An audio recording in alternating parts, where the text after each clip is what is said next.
औज़ुबिल्लाहिमिनश्शैतानिर्रजीम बिस्मिल्लाहिर्रहमानिर्रहीम। आप लोग देख रहे हैं मेरा यूट्यूब चैनल बायोलॉजी ब्रेकडाउन। हम क्लास 10 के फिजिक्स के प्रैक्टिकल सॉल्व कर रहे हैं, जिसमें आज हमारा प्रैक्टिकल है वो है पैरेलल सर्किट का। इस प्रैक्टिकल में आपसे एक क्वेश्चन जो पूछा गया है उसमें पूछा गया है कि I student measure resistance of 3 resistors R1, R2, R3 to study resistors in parallel circuit. वो इन 3 रेजिस्टेंस को पैरेलल सर्किट में स्टडी कर रहा है। He uses the battery of 6 volts, और जो बैटरी उसने यूज की है वो 6 वोल्ट की है, and a current of 0.080 ampere flowing through the circuit. और उस सर्किट के अंदर जो करंट बह रहा है वो 0.080 का है, एम्पियर का है।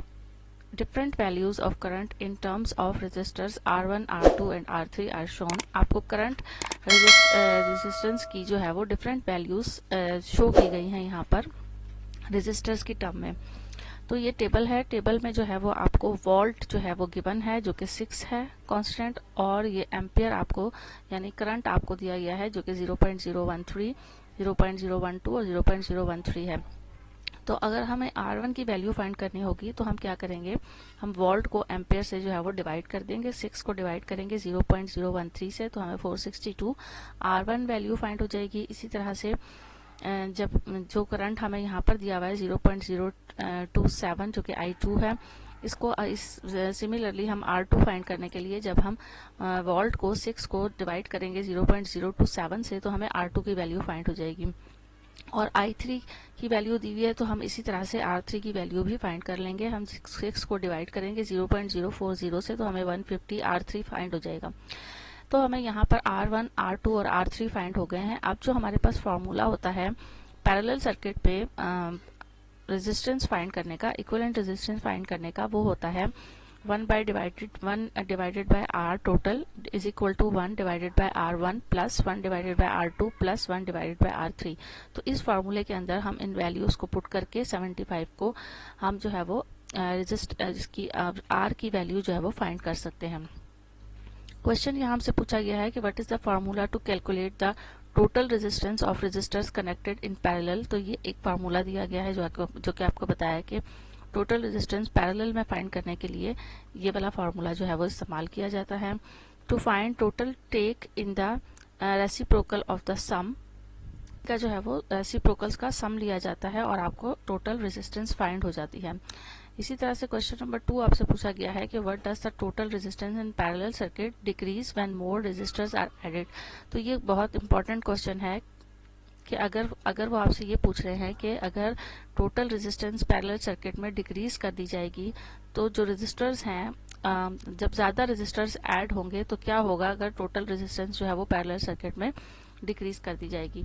तो in a parallel circuit each additional resistors provide an alternative path for current flow. जैसे जैसे हम रेजिस्टर ऐड करते जाते हैं पैरेलल सर्किट में, as more resistors are added in parallel the overall capacity of current to flow increase। तो current की जो कैपेसिटी है वो इंक्रीज होती जाती है, and reducing the total resistance, और जो रेजिस्टेंस है टोटल वो कम होती जाती है। The total resistance in a parallel circuit is always less than the smallest individual resistor. तो इस तरह के शॉर्ट क्वेश्चन आपके पेपर में आपसे पूछे जा सकते हैं, कंसेप्चुअल टाइप के भी, और कैलकुलेशन भी आपको जो है वो आ सकती है। इसी पेपर में आपको एक सेक्शन बी में एक प्रैक्टिकल दिया गया है जो कि है कि I student perform an experiment to verify the laws of refraction by using a glass slab as shown in the figure below. The ray of light enters into the glass slab and then emerges out into the air medium from the base of the glass slab. Complete and label the diagram. Also label on it the angle I यानी angle of incidence, angle R angle of refraction, और angle E angle of emergence। तो paper में आप लोगों को वो किसी भी तरीके से क्वेश्चन दे सकते हैं। हो सकता है कि डायग्राम कंप्लीट करने के लिए दे दें, और डायग्राम कंप्लीट हो उसको लेबल करने के लिए दे दें कि इसके अंदर एंगल कौन कौन से हैं उनको लेबल कीजिए, या फिर हो सकता है कि आपको एंगल्स बने हुए दिए गए हों और आपसे कहा जाए कि इन एंगल्स को मेजर करें।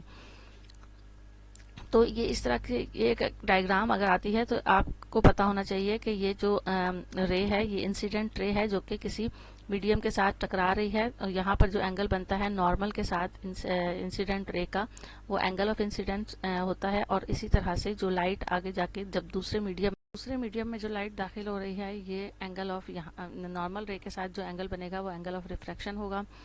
उसके बाद जब यही लाइट दोबारा से इस मीडियम से बाहर आएगी तो थोड़ा सा डिफ्लेक्ट हो जाएगी, इमर्ज हो जाएगी, और उसमें नॉर्मल रे के साथ जो एंगल बनेगा एंगल ऑफ इमर्जेंस होगा। तो यहाँ पर एंगल लेबल करने के लिए भी आपको दिए जा सकते हैं और एंगल जो है वो मेजर करने के लिए भी दिए जा सकते हैं। तो क्वेश्चन पूछा जा रहा है आपसे कि what is the importance of refractive index in this experiment. तो refractive index determine how much light bends when passing from one medium to another.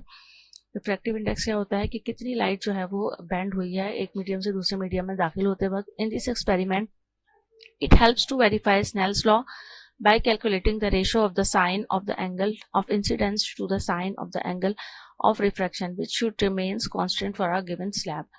तो ये इंपॉर्टेंट है आप लोगों के लिए। स्नेल्स लॉ आपसे यहाँ पर प्रूफ करने के लिए जो है वो पूछा जा सकता है।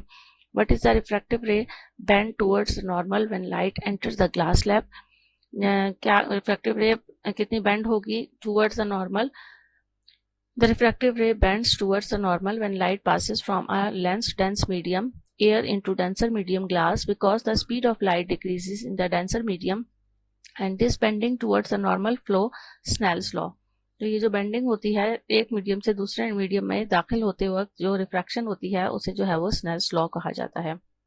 वोल्ट दिया गया है तो आप लोगों ने यहाँ पर इसको 9 को इस एम्पेयर के साथ डिवाइड करना है, R1 आ जाएगा। ये जो 9 वोल्ट है इसको I2 के साथ डिवाइड करना है तो R2 आ जाएगा, और फिर इसी तरह से जो गिवन वोल्ट है उसको I3 के साथ डिवाइड करेंगे तो R3 आ जाएगा। और यहाँ पर आपके लिए आपको इसका सोल्यूशन जो है वो दिया जा रहा है। आप इस सोल्यूशन को खुद से भी सॉल्व करके देख सकते हैं कि क्वेश्चन आपसे यहाँ पर इसी प्रैक्टिकल से रिलेटेड जो है वो कुछ पूछे गए हैं, जिसमें how do the individual currents through each resistors in a parallel circuit compare to the total current. तो आपको टोटल करंट कैसे फाइंड हो सकता है, I is equal to I1 I2 I3 सारे करंट को जो है वो आप प्लस करेंगे तो आपको टोटल करंट फाइंड हो जाएगा। फिर नेक्स्ट क्वेश्चन है how can you experimentally verify that the voltage across each resistors in a parallel circuit is the same. तो कैसे जो है वो आप वेरीफाई करेंगे हर रेजिस्टर का जो पैरेलल है उनका जो है वो वोल्टेज को कैसे वेरीफाई करेंगे। तो use a voltmeter to measure the voltage across R1 R2 R3। Voltmeter के जरिए से आप मेजर कर सकते हैं। Connect the voltmeter's probes across the terminal of each resistors one by one and the voltmeter should show the same reading for each resistor verify. तो voltmeter को हम इस्तेमाल करते हुए हम इससे जो है वो वोल्ट को मालूम कर सकते हैं। Path of a ray of light through a glass prism shown in the diagram but leaves it incomplete and unlabelled. ये प्रैक्टिकल में आप लोगों को पहले से जो है वो समझा चुकी भी हूँ। आप इसको जो है वो यहाँ पर एक और प्रैक्टिकल इसका देख सकते हैं। इससे रिलेटेड कुछ क्वेश्चंस हैं, आप उनको भी जो है वो नोट कर सकते हैं और याद कर सकते हैं।